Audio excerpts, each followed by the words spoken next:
Hi guys, I'm Meliora and welcome to my channel. As we're counting days to Christmas, and some of us are already tired of all of the Christmas shebang that's going on in all of the stores and all around us, and some of us are actually just only getting into the mood. Everybody is at a different stage. I want to give you something to take your mind off things, something that we all enjoy, and that is a designer perfume haul. I accumulated this over a period of time, and all of them symbolize some of my curiosity about either a trend of the past, or what's hot right now, or like any kind of curiosities that I really wanted to fulfill. Almost none of these purchases are random. Every once in a while I'll show you, I think one. I have two that were very random purchases. Like I kind of threw things in just because. But there's actually a method to my madness. What we're going to start with, we're going to start with some sets. I'm going to show you two sets from Guerlain. It turns out that every once in a while there are certain perfume sets that are such a good deal for the money that even if I only even if I sold the bottle, I would still get the value from the rest of the set. And one of those examples is this beautiful set by Guerlain that has a mascara and maxi lash so volume mascara and eau de toilette perfume in the new packaging of Insolence. Insolence is this infamous powdery, sort of like powder in your face, something that almost want to make you sneeze. It's also historically one of the most seductive kind of veiled powdery scents. Since then there's been like a lot of niche brands and a lot of different variations of that, but Insolence for sure maintains its presence as OG kind of seductive but quiet violety powdery scent. Ever since Guerlain repackaged these, I heard a lot of cries coming from all around the globe from perfume lovers that said that the perfume was ruined. People didn't mince their words. People were saying like, this is not Insolence that we knew. This is like just some kind of like watered down, sweetened, sugary echo of what it used to be. I'll be completely honest with you, I could not wear original Insolence. I just can't survive it. It's that powerful. And for that, probably I agree. This repackaged version, and this again is eau de toilette in my case, it seems like it's just an echo of what it used to be, for sure. But that's what makes it wearable for me. This is actually why I bought this set, because if it stayed as potent and full of powdery violets as it used to be, it would be a big no-no for me. In this case, I would give it a go. I don't have the best relationship with violet as a central note in any perfume, so I'm really curious of how this is gonna go. But talking about the value, so you get in this one, I got 50 ml. I actually really like these bottles. I do prefer them to kind of unique bottles that they had for each particular perfume. I actually find those like old Insolence or old Champs-Élysées and yada yada. I kind of find them cheap looking. That's just me. This, I think that really honors the history and the memories that House of Guerlain has in the world of perfumes. And to be honest, I can live with that. This is kind of like Britney Spears' version of original fragrance. And by that I mean not her personality, but actually her fragrance line. So she is known for these like synthetic sugar caramel sweet, sugary, sweet perfumes. very girly and very flirty. And there is, I feel like a drop, a drop of that in this version of Insolence. I'm a little bit sad that they didn't just rename it or say like, all right, from now on we're gonna issue Insolence Sacré, or something like that, to just place it in the appropriate context. Because issuing Insolence as that original perfume and changing the formula so much, I can see how it feels like a betrayal to like the true lovers of this fragrance. So keep it in mind. I would give the bottle 10 out of 10. I actually do prefer this form factor. The fact that it changed so much makes it more wearable for me, but if you're the big fan of the original, just don't ruin it for yourself. Try to find a vintage one. And what it comes with is the Maxi Lash Mascara. This is one of my favorite Luxe mascaras. I'm not going to pull it out because I'm not ready to open it. It's actually one of my favorite Luxe mascaras. I kind of started my exploration of expensive mascaras from Maxi Lash by Guerlain because it just felt so luxury. It feels like so almost elitist to have it. It actually used to be, I think it still is, yeah, it's in the metallic case. It's like crazy. And I think after that I went to Dior, and after that I tried Lancome, and that's kind of like the whole thing veered off. And I haven't used it in years, and I really wanted to check, is it still as good as I remember it? Because since then we have like basically a revolution in makeup. There's so much good and cheap makeup that I just want to kind of test the nostalgia and the memories of it to see like, is it still the best? So yeah, I'm very happy to get this for the price of a discounted bottle actually, so super happy about that. The next set, again, my desperate attempt to find something in the contemporary Guerlain line that I will like. I don't know what's going on there creative direction wise, but I'm just parting ways with Guerlain fragrances. I really am having a hard time finding anything that not only I would love, but let alone just want to wear. So I already bought the original of this perfume and couldn't wear it, just can't stand it, to be honest. And then I heard that this flanker, I'll reveal it in a second, I'm just trying to build tension here, like influencing 101. And when they issued that flanker, a lot of people said like, oh, it's not at all like the original and it's much better. And I thought, that's it, that might be my Guerlain, that might be it, that might work. So I got Mon Guerlain, and this is, goodness, does it say? Oh yeah, the Bloom of Rose. Since then, I think they issued 10 more, I don't know, like quite a few more. I can't even keep up with all the flankers these days. But this one, I hoped that it would do kind of two things for me.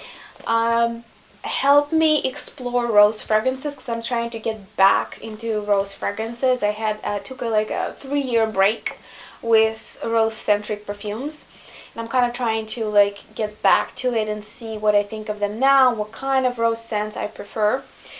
And I hoped maybe this version of Mon Guerlain will be something that I really like. So what you get here is a pale pink, sort of like Millennium pink pouch, and you get a travel spray and a full-size bottle. This is actually a big bottle. It seems like it's big, but it's not that big. It's only 50 ml. Alright, so the Bloom of Rose by Guerlain. Oh, it's actually rose gold spray. That's neat. I want to compare it with a few other fragrances that I feel are clones or almost just the same like this one. It smells to me, there are like some molecules that can smell both as rose, peony, and almost grapefruit. So it has a bit of this kind of like sour zestiness, with the rose note central to it. You know, it's wearable. And I agree. I don't understand what does it have to do with original Mon Guerlain. I don't see any resemblance whatsoever. But I'll give it a go. I'll wear it and see if it transforms maybe in the heart of it or maybe in the base. But to be honest, to me, it seems like a completely different perfume. I cannot fathom why they put them in the same line. And a few words about the original. The original is a very sort of contemporary liquid sugar caramel gourmand with addition of a lavender note to it. That's sort of its fame to claim. And I absolutely adore the bottle. Again, Guerlain is going back to its roots, and it's using its historic bottle design. So all of these have history behind it. You can look it up if you're curious. Love the form factor. Beautiful. Very architectural. When it comes to the scent, a springy, flowery, refreshing and nice. I wouldn't call this unique. I wouldn't call that this is something to covet or even to tell apart from like a legion of springy, flowery, semi-sweet perfumes. But I'll give it a go and I'll tell you more about what it compares with, because I feel like I just smelled something like this very recently. Let me think about it and come back to you later. Anyway, I'm happy that I bought it. Is it a love from first sight? No. And again, it only kind of worsens my worries, my concerns about what's going on with the direction that the House of Guerlain is taking. Their selective, or kind of their boutique line is, amazing. Too expensive to really make a name for the house at this point. Because also it competes with thousands upon thousands of niche fragrances and hyperluxe lines. So I'm not sure if that alone, if they are boutique line that comes in like these huge packages and like big rectangle, sort of more uniformly shaped bottles. I'm sure you know what I'm talking about. I'm not sure that it can represent the brand in the world alone, because it's so expensive and you can't really try it everywhere. So every big brand like that and with that much of history and influence like Guerlain, they need to have like a piece of Guerlain for everyone. That kind of like front runner that everyone can afford and everybody gets a bit of that experience. The problem is that I don't get anything that would really give justice to the legacy of the brand in their designer like luxe line that is represented in every Sephora. That's very concerning to me personally. And their old hits they're reformulating and they're kind of like dumbing them down to the simplest and most, I would say, generic kind of formula. But at that point, I understand the desire to feel relevant to anyone and people who don't even wear perfumes. But at some point, you kind of lose originality. And then, what is the difference between Ariana Grande perfume or Britney Spears perfume and Insolence by Guerlain? If there is no distinction between them in the quality of the blend, in longevity, in complexity, in the conceptual and marketing story, then right, we're losing identity of the brand there. So okay, enough ranting about that. I'm super curious what you think about that. If you notice any kind of deterioration of quality or kind of loss of brand identity with Guerlain or any other historic perfume house, let me know. I feel like there's like a lot there to discuss, so I would love to hear what you have to say. Another set that I got after trying what was that? A shower gel. This is how I like sometimes try perfumes. I don't buy bottles blindly, but I get a shower gel and then kind of see like, do I like the concept of this? So I would buy a bottle blindly or not. So this one I really liked, and I bought a whole set because it was actually cheaper than buying the bottle alone. This is White Soul by Ted Lepidus. A very well-doing designer, I think in the 70s and the 80s, if I'm not mistaken, that kind of was left behind in the heroin chic and kind of like Calvin Klein era of the 90s, and didn't really recover since then. However, they're still producing their perfumes. I think the brand is owned by some big corporation. I don't quote me on that, but I think they sold. I'm not sure if they exist as their own entity anymore. But a lot of their historic perfume creations are still for sale, and they actually cost pennies. They really cost nothing. So I tried their perfume called White Soul, and let me show you the bottle. A lot of people compliment the bottle for unusually high quality and attention to detail for how little it really costs. And I tend to agree. So this feels like it's either ceramic or glass. The same with, even though this is plastic, it seems like it's substantial, the cup, and it has a teeny tiny white crystal in the center.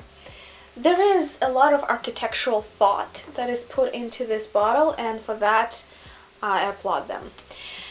When it comes to the scent, White Soul Patek Lapidus to me is one of those perfumes that I would expect Victoria Beckham could release.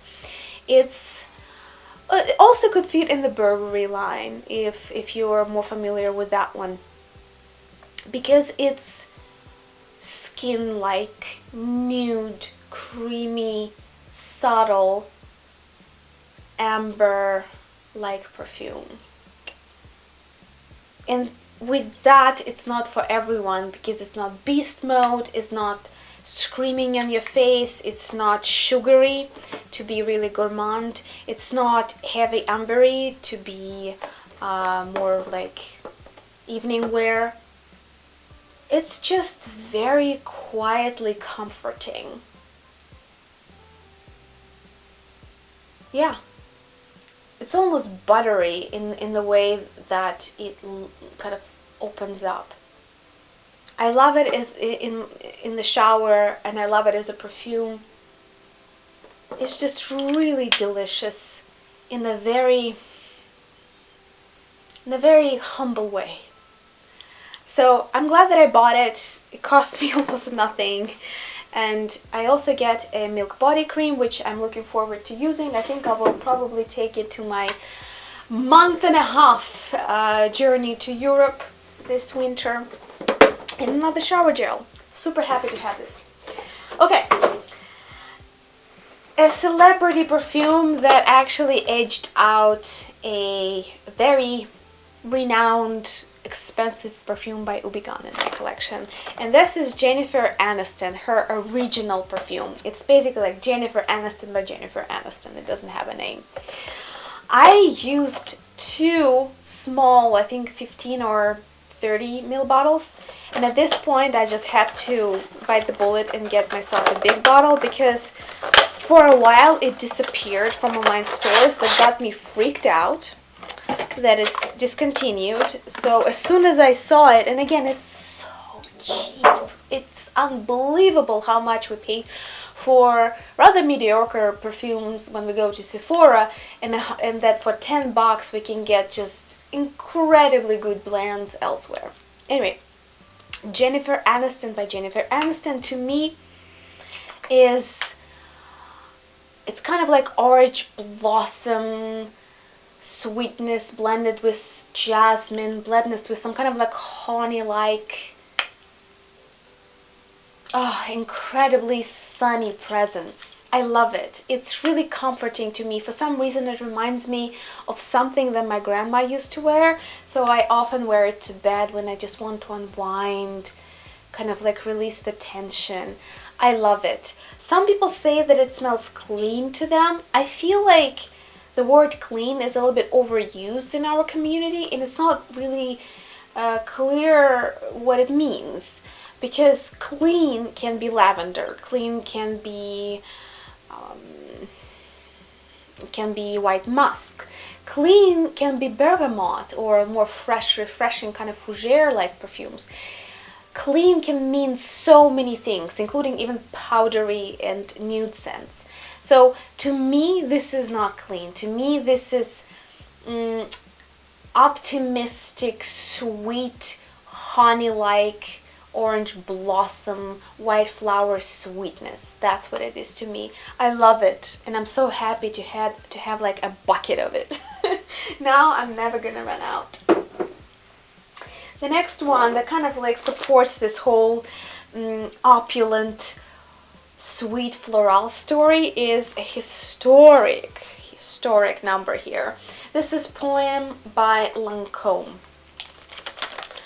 I remember when I was in, when I was doing my undergrad degree, and one girl used to wear, she would just like, she had a teeny tiny mini perfume, and she would just dab it like here and here, and every time she would walk by, there would be just like incredible trail of florals that just followed her everywhere she went. She was smart though. She used just a teeny tiny bit that created this kind of like magical presence, like an alternative universe that caught you when she passed by.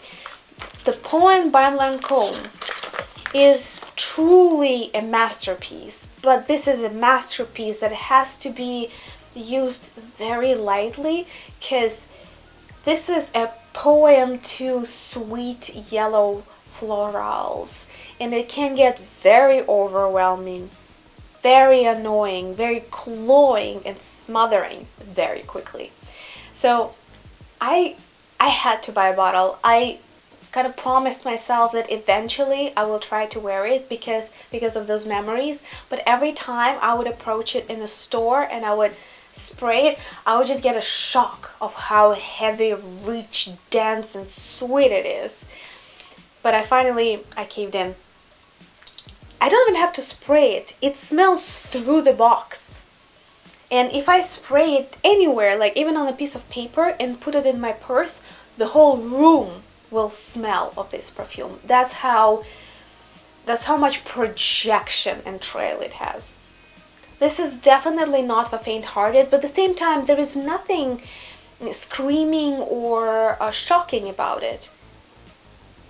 It's just how old school florals used to be. It's very nostalgic to me and very dreamy.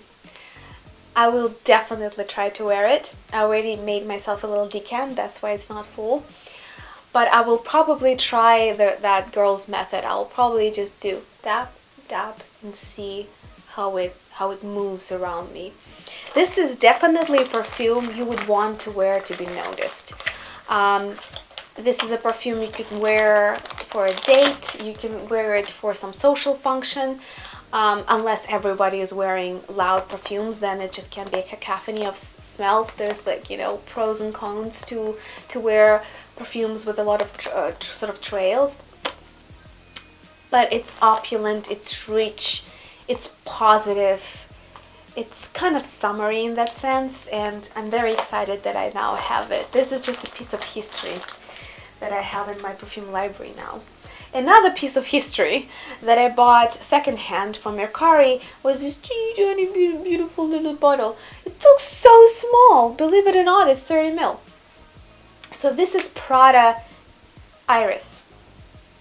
This is what really started the whole kind of... Prada has claim to fame to starting all of these Jo Malone like cologne lines.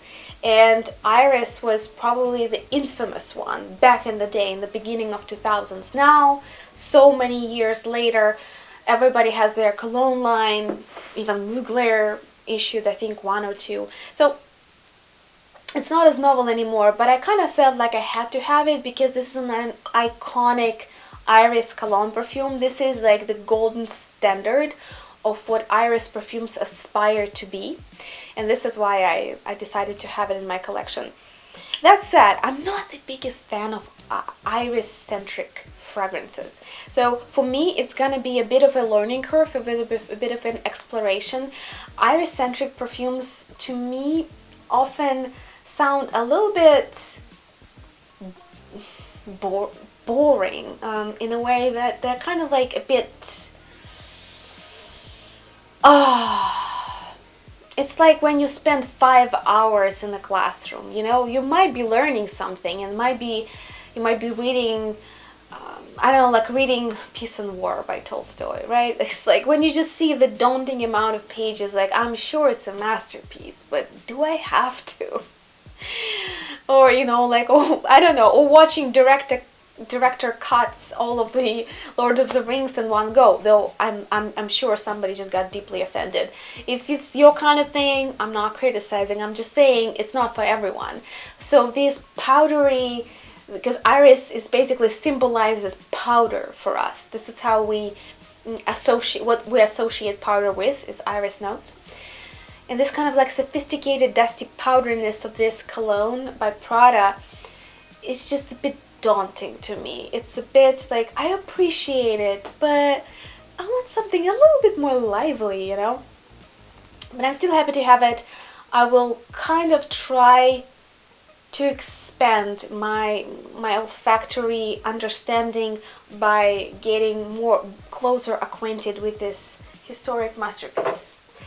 Okay, next one is definitely historic, and I took sweet 20 years to get it. So Jungle, the elephant, the famous elephant. This is Spices 101. This is what any Oriental spicy perfume hopes to beat, or at least to get close to. So I got it secondhand, and this is a pretty old release, which got me extremely excited. I heard that more recent batches, again, rumor has it, are not as rich and potent. But you know what? Even if you hear that around, I wouldn't be worried. This is the kind of perfume that one spray does it. It's gonna stay on your clothes until you wash it. Another good one for dry heat. It's basically spices. Spices, hot stones, hot sand, and spices. It warms up your nose as soon as it hits it. It's just so dry, hot, and spicy. It's delicious, it's hard to wear, it's magnificent, and it's super historic. I bought myself a decant because I heard just that that's not something you buy blindly.